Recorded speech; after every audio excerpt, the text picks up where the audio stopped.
Hey guys, it is Friday, December 1st. It is 9:13.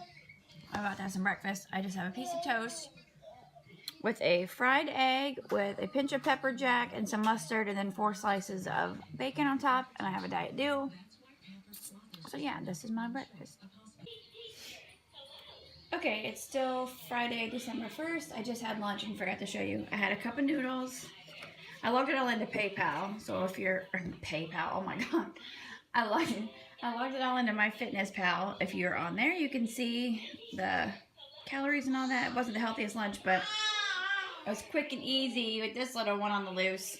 I was watching a Trisha eating video, so I had a cup of noodles, and I had some chips with chip dip, and a Diet Dew. So yeah, that was my lunch.